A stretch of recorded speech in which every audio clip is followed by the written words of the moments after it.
A vitória do São Paulo contra o Flamengo, né, gente? Em vários aspectos foi um recado importante sobre o que o São Paulo ainda pode pretender e pode conseguir nessa temporada. Foi um recado também muito importante sobre o que é este trabalho do Flamengo, né? Da comissão técnica do Flamengo, mas não somente isso, né? O trabalho do próprio clube, né? Porque em vários aspectos podemos falar que foi uma vergonha o que fez o Flamengo em campo, né? Uma vergonha o que o que fizeram certos jogadores. E também é uma vergonha, na minha opinião, o trabalho do Tite, que é o trabalho do mínimo. Do mínimo. Eu sempre falo isso. O Tite é técnico para o trabalho do mínimo. Entende? Sempre vai entregar o mínimo possível. O Flamengo pode ser campeão, gente. Pode ser campeão brasileiro. Pode ser campeão da Copa do Brasil ainda. Pode ser campeão de Libertadores. Pode conquistar absolutamente tudo. Mas jogando o mínimo. Entregando o mínimo. Tá? Dito isso, né, com mínimo ou sem mínimo, é uma vergonha. Uma vergonha. Entende? Um clube investir tanto em jogadores. Né? E aí, numa situação como essa, você ter reservas que não conseguem jogar, mas é uma vergonha também. Também, isso é muito importante. Tá?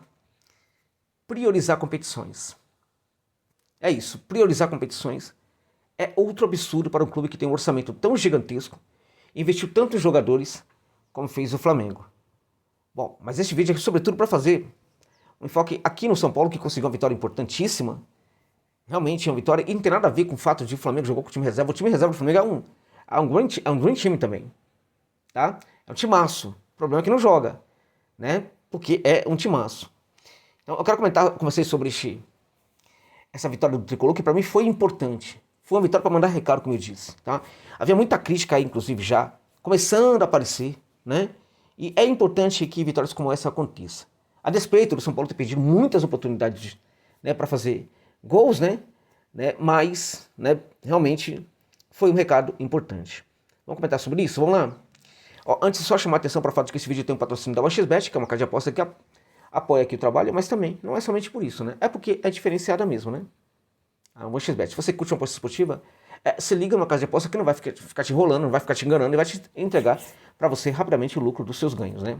É tida como a mais confiável casa de aposta do mundo a OneXBet. Então, se você ganhar um valor pequeno, cai na sua conta imediatamente após o pedido do saque. Isso acontece em toda casa de aposta. Na OneXBet, se você ganhar um valor enorme, gigantesco, também cai na sua conta imediatamente após o seu pedido de saque. É diferenciado.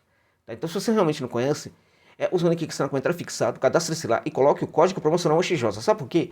Porque agora você vai ter direito a um bônus de até R$ 3.000 no seu primeiro depósito, tá? Para tanto, coloque o código promocional XJ. Beleza, gente? Vamos lá então? Vamos falar sobre essa vitória do São Paulo contra o Flamengo? Essa humilhação em campo, né? E acho que a humilhação foi sobretudo humilhação para a torcida do Flamengo. Neste caso, quem humilhou a torcida do Flamengo foi o Flamengo, né? Vamos olhar aqui no elenco do Flamengo, permita-me, desculpe-me pela indelicadeza, virar o rosto aqui para fazer uma leitura aqui do elenco que não tem de cabeça não. O Rossi, né? Wesley, vergonha esse moleque, né? Impressionante, né? É outro problema da base do Flamengo, né? Jogadores superestimados, né? Wesley, quantas oportunidades esse garoto já teve? Não consegue, gente. Não melhora, não evolui. Lembra o Mateuzinho? Parece que todo mundo que sai da lateral do Flamengo joga até um certo ponto, depois começa a cair de rendimento, né? O Davi Luiz, que é outra vergonha, o cabelo de caracóis, né? Já deveria estar aposentado, né? Horrível, né? O Léo Pereira e o Matias Vinha. Olha esse time, né? Mesmo que o Davi Luiz esteja mal, Davi Luiz, né? O Wesley é porqueirinha, mas é tido como jogador importante, tá? Então Wesley, Davi Luiz, o Léo Pereira e o Vinha. A segunda linha ali, Ortiz jogando na segunda linha como volante, Léo Ortiz. O ala, esse ala aí, esse confessa fácil. Dá uma apertadinha nele, ele confessa na hora. Esse ala realmente é um dos jogadores mais superestimados aqui do futebol brasileiro. Muito superestimado. Eu não entendo o jogo do Alan. Eu não entendo essa supervalorização do Alan. E já não entendia quando ele estava no Galo. Sabe por quê? Porque as pessoas têm uma percepção de que o Alan é um bom marcador. Ele nunca foi. Se ele não é um bom marcador, né? Então ele está ali para quê? Para trabalhar a série de jogo, qualificar a série de jogo, é isso? Ele consegue fazer isso? Não. Não marca bem, não está conseguindo construir. O Alan, para mim, é um jogador útil. Não é nada além disso. E quando o jogador útil deixa de ser útil, ele vira o quê? inútil. Agora vai ver o salário que cai na conta dele todo mês, né? Esse é um grande problema do Flamengo também. Os salários, super salários que o Flamengo paga para jogadores como Alan, que numa hora dessa aí, foi horroroso em campo ontem. Aí você tem o Matheus Gonçalves, que é um jogador interessante, mas parou de jogar, né? O Gabigol, né, que reclama, quando tem oportunidade, joga isso aí que jogou também, né? Parece que já tá numa fase decrescente também, né? Cuidado, todos aqueles que manifestam interesse pelo Gabigol, tá caindo de rendimento, né? Visivelmente. O Bruno Henrique, né, que nunca mais foi o mesmo depois daquela grande lesão, nunca mais foi. Parece que dá sinais de que não vai se recuperar mesmo, nunca. À frente do Carlinhos, que também não consegue, né? Não é nem culpa do Carlinhos, né? Gente, com esse time, não dá pra jogar o que o Flamengo jogou, né? É vergonhoso, né? Assim como é vergonhoso também o Tite. E com o time... Veja, entendam. O Flamengo ganhou do Palmeiras, gente. Ganhou muito bem do Palmeiras, né? Vai ter jogo contra o Bolívar? Vai. Tranquilo. Também não é tudo isso, não. O Flamengo precisar poupar para priorizar a Copa é vergonhoso. Sabe? A que ponto chegamos? E que as pessoas não se revoltam mais com isso. Como? É um absurdo. Foi jogar contra o São Paulo, contudo, com esse time aí, o Flamengo tinha que jogar bola. São Paulo não tem nada a ver com isso. Sabe por que não tem nada a ver com isso? E sabe por que o jogo do Flamengo ruim tem nada a ver com o grande jogo do São Paulo? Porque muitas vezes um time pega um outro que é muito fraco e não consegue jogar.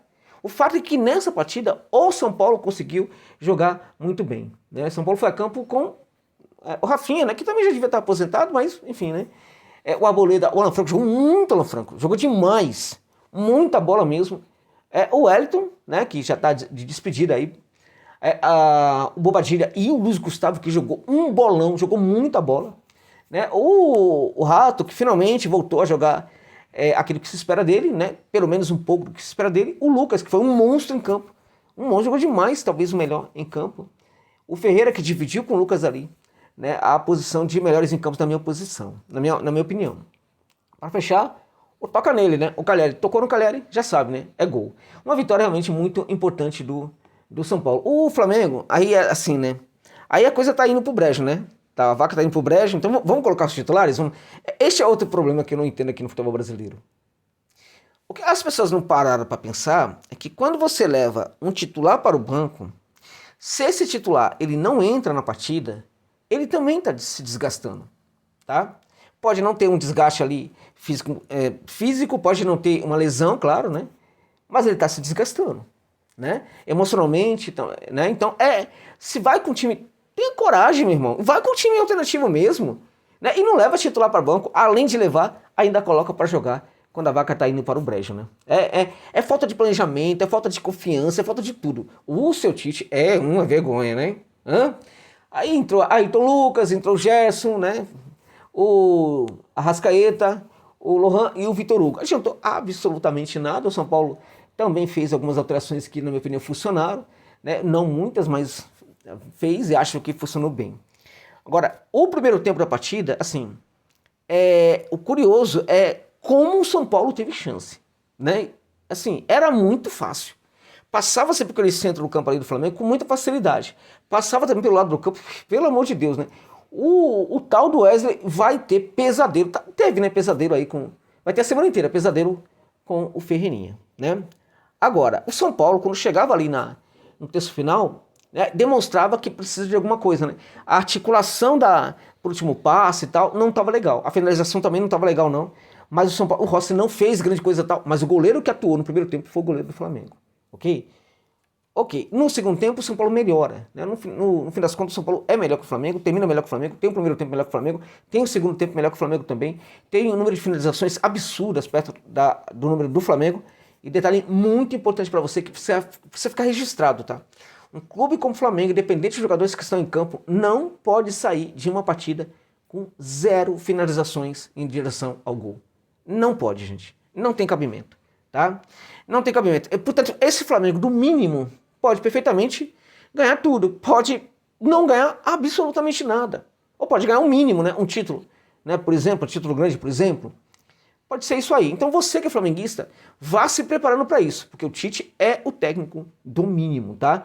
conservador demais, não é técnico para essa qualidade de elenco do Flamengo. Mas esse debate é difícil, é complicado. O Flamengo foi atrás de um decadente, né, que é um técnico decadente, completamente decadente, né, não consegue mais fazer leitura de jogo, nada, impressionante, né, o seu Adenor, né.